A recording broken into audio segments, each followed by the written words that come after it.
নমস্কাৰ, আপোনালোকক স্বাগতম জনাইছোঁ অসম বিশ্ববিদ্যালয় ইউটিউব চেনেলে। আশা কৰোঁ আপোনালোকৰ খবৰ ভাল। তো আজি আমি এইটো ভিডিঅ'ত আছাম BSc নাৰ্ছিং 2025ৰ বিষয়ে আলোচনা কৰিম। তো এই ভিডিঅ'টোত অসমৰ BSc নাৰ্ছিঙত 2025ত কেতিয়া এপ্লিকেশ্যন ফৰ্ম আহিব, ইয়াৰে ইলিজিবিলিটি ক্ৰাইটেৰিয়া কি বা এক্সাম ষ্ট্ৰেটেজিছ কি হয়, তো অসম BSc নাৰ্ছিঙৰ কাৰণে কি এণ্ট্ৰেন্স এক্সাম দিব লাগে, তাৰপিছত ইয়াৰে ৱেবছাইট কি বা এক্সামটোৰ নাম কি, সকলোবিলাক তথ্য আলোচনা কৰিম। তো যদি আপোনালোকৰ চেনেলটোত প্ৰথমবাৰৰ বাবে আহিছে তেন্তে ছাবস্ক্ৰাইব কৰি কাষত থকা বেল আইকনটো অন কৰি থৈ দিব আৰু আমাৰ হোৱাটছআপ গ্ৰুপতো জইন হৈ ল'ব, লিংক ডেছক্ৰিপশ্যনত দিয়া থাকিব। তো এতিয়া ভিডিঅ'টো মেইন টপিকলৈ আগবাঢ়ো। তো BSc নাৰ্ছিংটো এটা 4 বছৰীয়া আণ্ডাৰ গ্ৰেজুৱেটৰ বা স্নাতকোত্তৰ ডিগ্ৰী কোৰ্চ হয়, যাৰ উদ্দেশ্য হৈছে ছাত্ৰ ছাত্ৰীসকলক স্বাস্থ্যসেৱা, ৰোগ নিৰ্ণয় আৰু চিকিৎসা সহায়তা সম্পৰ্কে প্ৰবল জ্ঞান আৰু দক্ষতা প্ৰদান কৰে। এই কোৰ্চৰ জৰিয়তে ছাত্ৰ ছাত্ৰীসকলে চিকিৎসা প্ৰতিষ্ঠান, হস্পিটেল, ক্লিনিকত আদি কাম কৰিব পাৰে। অসমৰ যিটো BSc নাৰ্ছিং আছে, সেই BSc নাৰ্ছিংটো Srimanta Sankardev university of health science, চমুকৈ SSUHS ৰ দ্বাৰা কণ্ডাক্ট কৰা হয়। তো SSUHS মানে Srimanta Sankardev university of health ছায়েন্সে এটা এণ্ট্ৰেন্স এক্সাম কণ্ডাক্ট কৰে, যিটো এণ্ট্ৰেন্স এক্সামৰ নাম কমন এণ্ট্ৰেন্স এক্সাম। তো BSc নাৰ্ছিঙৰ কাৰণে CW কমন এণ্ট্ৰেন্স এক্সামটো দিব লাগে। তো বেলেগ CW আছে, এটা আছে কম্বাইন এণ্ট্ৰেন্স এক্সাম, যিটো BTECৰ কাৰণে হয়, আৰু BSc নাৰ্ছিঙৰ কমন এণ্ট্ৰেন্সটোৰ নাম SSUHS CW common entrance exam. তো এক্সামটোৰ নাম CW কমন এণ্ট্ৰেন্স এক্সাম। ইয়াৰে পাৰ্পজটো হৈছে admission into BSc nursing course. তো গভাৰ্ণমেণ্ট আৰু প্ৰাইভেট, অসমত যিবিলাক Srimanta Sankardev university of health ছায়েন্সৰ আণ্ডাৰত থকা প্ৰাইভেট আৰু গভাৰ্ণমেণ্ট কলেজ আছে, সেই সকলোৰে কাৰণে এডমিশ্যনৰ কাৰণে এইটো এণ্ট্ৰেন্স এক্সাম দিব লাগে। আপোনালোকে যদি প্ৰাইভেটতো এডমিশ্যন ল'ব বিচাৰে তেনেহ'লে অসমৰ ক্ষেত্ৰত এইটো এণ্ট্ৰেন্স এক্সাম বাধ্যতামূলক। তো এতিয়া ইলিজিবিলিটি ক্ৰাইটেৰিয়া কি? তো academic requirements must have pass class 12 with physics, chemistry, biology and English. তো আপোনালোকে ক্লাছ 12টো ছায়েন্সৰ পৰা পাছ আউট হ'ব লাগিব। তো পাৰ্চেণ্টেজ জেনেৰেলৰ কাৰণে 50% থাকিব লাগিব। ফিজিক্স, কেমেষ্ট্ৰি, বায়'লজি আৰু ইংলিছ এইকেইটা মিলাই 50% থাকিব লাগিব, আৰু ইয়াতে আপোনালোকৰ কোনো ধৰণৰ গ্ৰেছ মাৰ্ক থাকিব নোৱাৰে। তো ফিজিকেলি হেণ্ডিকেপ বা PWDৰ কাৰণে 45% আৰু ৰিজাৰ্ভ কেটেগৰী যেনে OBC, SC, STৰ কাৰণে 40% লাগে। তো নেক্সট মিনিমাম এজ। তো মিনিমাম এজৰ ক্ষেত্ৰত ক'বলৈ গ'লে 17 বছৰৰ মিনিমাম এজ হ'ব লাগে। তো আপোনালোকে এই ব্লগ পষ্টটো চাব পাৰে। তো এই ব্লগ পষ্টটোত আছাম BSc নাৰ্ছিঙৰ কথা দিয়া আছে। তো ইয়াতে ইম্পৰ্টেণ্ট আপডেট বা ইনফৰমেশ্যনবিলাক দিয়া আছে। তো এবাউট BSc নাৰ্ছিং, তো BSc নাৰ্ছিঙৰ বিষয়ে দিয়া আছে। তাৰপিছত ইয়াতে SSUHS BSc nursing 2025 exam overview. তো এক্সাম চেণ্টাৰ, ইয়াতে এক্সাম চেণ্টাৰবিলাক ক'ত ক'ত থাকে। তো গুৱাহাটী হয় এক্সাম চেণ্টাৰ, ডিব্ৰুগড়, শিলচৰ, যোৰহাট, বৰপেটা, তেজপুৰ, তাৰপিছত ডিফু, লখিমপুৰ, কোকৰাঝাৰ, শ্বিলং, আইজল, ইটানগৰ, আগৰতলা, ইম্ফল, ডিমাপুৰ আৰু গেংটক। তো এইকেইটা হৈছে SSUHS BSc নাৰ্ছিঙৰ এক্সাম চেণ্টাৰ। তো আপোনালোকে ইয়াৰে নিয়াৰ যিটো আপোনালোকৰ কাষত আছে সেইটো এক্সাম চেণ্টাৰতে এক্সাম দিব পাৰিব।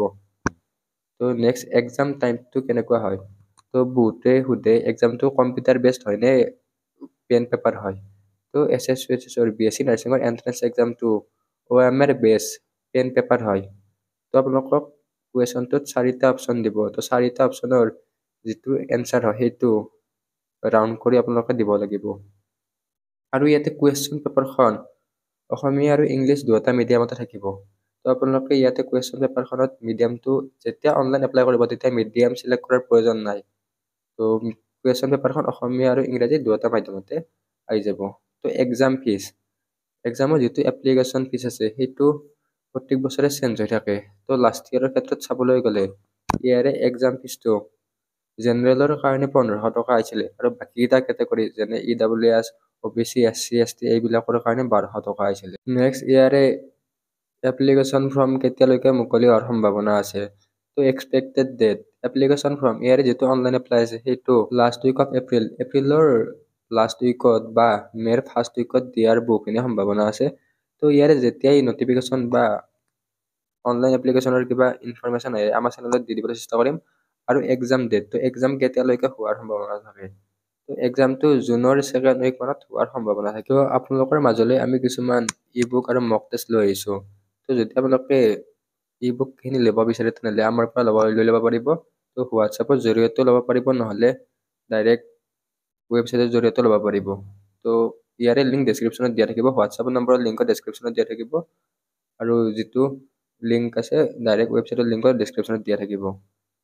তো আপোনালোকে ৱেবছাইটৰ পৰা ডাইৰেক্ট ইয়াতে ই বুক লৈ আহিব। তো ডেছক্ৰিপশ্যনত ই বুক কেইখনত ডাইৰেক্ট লিংক দিয়া থাকিব, যেনে BSc nursing, English medium, Assamese medium, নহ'লে ডাইৰেক্ট হোৱাটছআপৰ লিংকত দিয়া আছে, হোৱাটছআপতো ল'ব পাৰিব। তো তাত লিংকত ক্লিক কৰাৰ পিছত এনেকুৱা ধৰণৰ এটা নতুন পেজলৈ ৰিডাইৰেক্ট হ'ব। তো আপোনালোকে ই বুকখনৰ ডিটেইলছখিনি চাই ল'ব। তো ইয়াতে কিমান বুকৰ কি ডিটেইলছ আছে চাই ল'ব। তো ইংলিছ মিডিয়ামত 4000তকৈ অধিক MCQ টাইপৰ কুৱেশ্যন আছে। তো আপোনালোকে ৱেবছাইটৰ জৰিয়তে কিনিলে এইটো 151 ৰুপিজ দিব লাগিব, আৰু হোৱাটছআপৰ জৰিয়তে কিনিলে তো ইয়াতে 152 হয়। ৱেবছাইটৰ জৰিয়তে ল'লে আপোনালোকে 3 টকা প্লেটফৰ্ম ফিজ দিব লাগে, আৰু হোৱাটছআপত সেই 3 টকাটো কমি যায়। তো ইয়াতে ছাবজেক্ট ফিজিক্স, কেমেষ্ট্ৰি, বায়'লজি আৰু ইংলিছ গ্ৰামাৰত থাকিব। নেক্সট ইয়াতে প্ৰিভিয়াছ ইয়াৰ মেমৰি বেছ কুৱেশ্যন থাকিব, আৰু চেম্পল পেপাৰ পাব। তো আপোনালোকে ই বুক কিনিলে এখন ই বুকতে BSc nursing, B pharm, BSc medical technology আৰু ডিপ্ল'মা ইন পেৰামেডিকেল হৈ যাব, কাৰণ ইয়াৰে চিলেবাছখিনি ছেম হয়।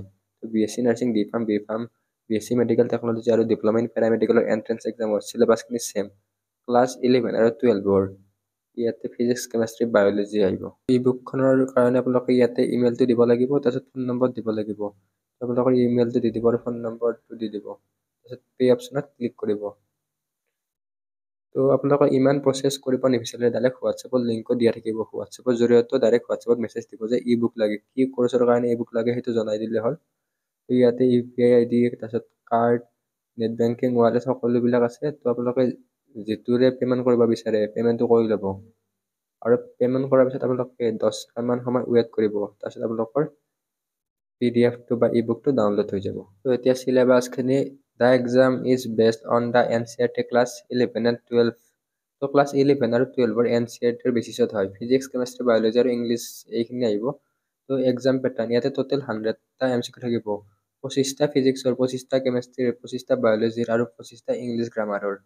তো 100টা এটা কুৱেশ্যনত 1 মাৰ্ককৈ থাকিব, আৰু ইয়াতে কোনো ধৰণৰ নিগেটিভ মাৰ্ক নাথাকে। তো আপোনালোকে কুৱেশ্যনটো শুদ্ধ হ'লে 1 মাৰ্ক পাব, আৰু যদি ভুল যায় ইয়াতে কোনো ধৰণৰ মাইনাছ মাৰ্ক নাই, বা যদি ভুল যায় তেতিয়াহ'লে 0 পাব। তো এতিয়া হাউ টু প্ৰিপেয়াৰটো কেনেকৈ প্ৰিপেৰেশ্যন কৰিব।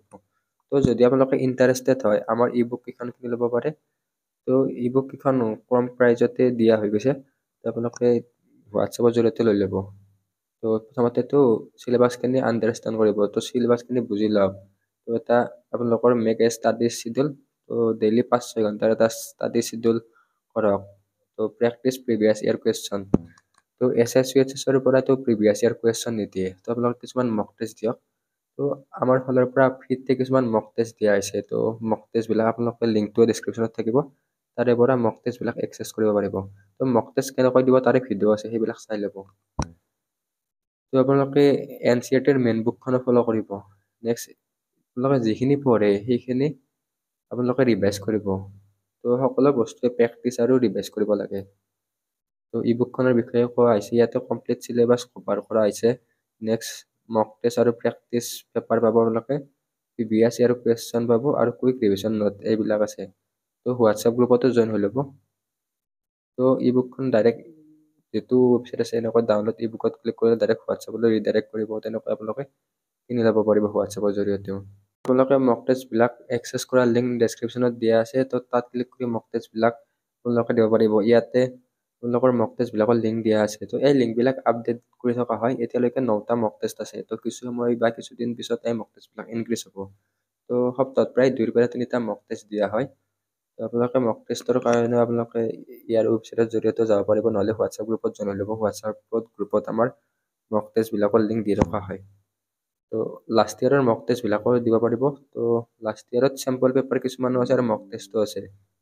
যদি আপোনালোকৰ লাষ্ট ইয়াৰত যদি পাছৱৰ্ড প্ৰয়োজন হয় তেনেহ'লে হিৰক 129 এইটো বহাই কিনে মক টেষ্টবিলাক এক্সেছ কৰি ল'ব পাৰিব। তো আছাম BSc নাৰ্ছিং বা SSUHSৰ BSc নাৰ্ছিঙৰ যিটো অফিচিয়েল ৱেবছাইট আছে সেইটো হৈছে www.ssuhs.in।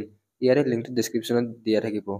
তো ssuhs.in ৱেবছাইটতে BSc নাৰ্ছিং এইবিলাকৰ আপডেটবিলাক দি থকা হয় বা এপ্লিকেশ্যন ফৰ্মবিলাক ইয়াতে দি দিব। তো যদি আপোনালোকে BSc নাৰ্ছিঙৰ এণ্ট্ৰেন্স এক্সাম দিবৰ কাৰণে ইণ্টাৰেষ্টেড হয় তেনেহ'লে এতিয়াৰ পৰা প্ৰিপাৰেশ্যন কৰি থাকক, কাৰণ আজিকালি দিনত কম্পিটিশ্যনবিলাক বহুত হাৰ্ড হৈ গৈছে। তো ইমান সংখ্যক ষ্টুডেণ্ট আছে, তো তাৰে মাজতে চিটৰ সংখ্যা হৈছে বহুত কম। তো যদি আপোনালোকে ভাবে যে মই এখন কলেজত চিট ল'ব লাগিব, তেনেহ'লে আপোনালোকে এতিয়াৰ পৰা পঢ়া ষ্টাৰ্ট কৰি দিয়ক। বাকী এই ভিডিঅ'টোত এইখিনি হৈছিল, আশা কৰোঁ আপোনালোকে ভিডিঅ'টো ভাল পালে। তো টাইম টু টাইম আপডেটৰ কাৰণে আমাৰ চেনেলটো ছাবস্ক্ৰাইব কৰি থৈ দিব আৰু আমাৰ হোৱাটছআপ গ্ৰুপতো জইন হৈ ল'ব, লিংক ডেছক্ৰিপশ্যনত দিয়া থাকিব। তো নেক্সট ইয়াৰে যিকোনো ধৰণৰ নটিফিকেশ্যন বা আপডেট আহিলে আমাৰ চেনেলত দি দিবলৈ চেষ্টা কৰিম। তো এই ভিডিঅ'টো আপোনালোকৰ বন্ধুবৰ্গৰ সৈতে শ্বেয়াৰ কৰি দিয়ক, তো যিয়ে BSc নাৰ্ছিং এণ্ট্ৰেন্স এক্সাম দিয়াৰ কাৰণে ইণ্টাৰেষ্টেড। তো যেতিয়া আপোনালোকৰ চেনেলটোত প্ৰথমবাৰৰ বাবে আহিছে, ছাবস্ক্ৰাইব কৰি থৈ দিব। তো ধন্যবাদ।